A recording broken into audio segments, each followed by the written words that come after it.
آج کی ویڈیو میں ہم بات کریں گے حضرت یونس علیہ السلام کے اوپر۔ حضرت یونس علیہ السلام کا قرآن مجید میں ذکر۔ اللہ تعالیٰ نے دنیا میں بے شمار نبی بھیجے، جن میں سے ایک حضرت یونس علیہ السلام تھے، جنہیں اللہ تعالیٰ نے نینوا کے لوگوں کی جانب بھیجا تاکہ وہ لوگوں کو ایک اللہ کی عبادت کی تلقین کریں۔ نینوا کے لوگ بت پرستی کرتے تھے اور کفر و شرک پر قائم تھے۔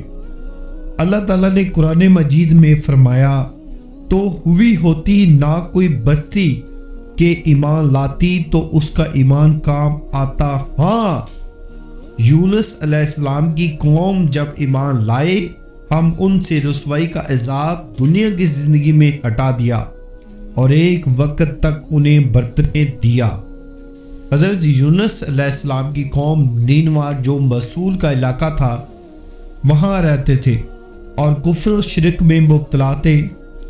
اللہ تعالیٰ نے حضرت یونس علیہ السلام کو ان کی جانب بھیجا اور آپ علیہ السلام نے انہیں بت پرستی چھوڑنے اور ایمان لانے کا حکم دیا، مگر ان لوگوں نے انکار کیا اور آپ علیہ السلام کی تکذیب کی۔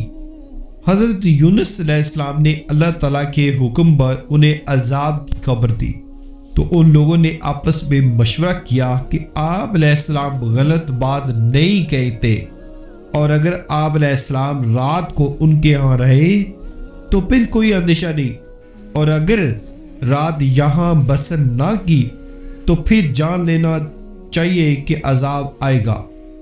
حضرت یونس علیہ السلام رات کے وقت وہاں سے چلے گئے اور صبح کے وقت عذاب کے آثار ظاہر ہوئے۔ آسمان پر سیاہ خوفناک بادل آیا اور بہت سا دھواں جمع ہو گیا۔ بادل اور دھواں مل کر شہر پر چھا گئے۔ جب یہ دیکھا تو گھبرا گئے اور سمجھ گئے کہ عذاب آنے والا ہے۔ انہوں نے آپ علیہ السلام کی تلاش شروع کی، مگر آپ علیہ السلام انہیں کہیں نہ ملے۔ وہ اپنی عورتوں اور بچوں اور جانوروں کو لے کر جنگل کی جانب چلے گئے اور موٹے کپڑے پہن کر توبہ کی۔ اس وقت شوہر اپنی بیویوں سے اور مائیں اپنے بچوں سے الگ ہو گئی، اور سب نے بارگاہ الہی میں گریہ کرتے ہوئے عرض کی، اے اللہ، ہم اس پر ایمان لائے جو یونس علیہ السلام لے کر آئے ہیں، اور ہم سچی توبہ کرتے ہیں، اور جو ظلم ہم سے ہوئے ہیں ان پر ندامت کا اظہار کرتے ہیں۔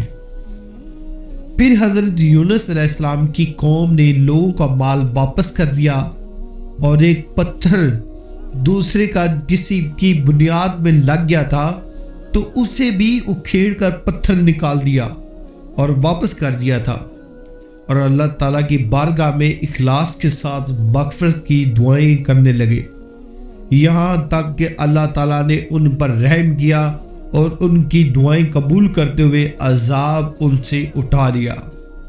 اگلی ویڈیو میں ہم ذکر کریں گے عذاب الہی کیسے ٹلا، اس کا کمپلیٹ ذکر۔ اگر آپ میرے چینل پہ نئے ہیں تو اس کو سبسکرائب کر لیں، کیونکہ اس طرح کی معلوماتی ویڈیو آپ سے مس نہ ہو جائے۔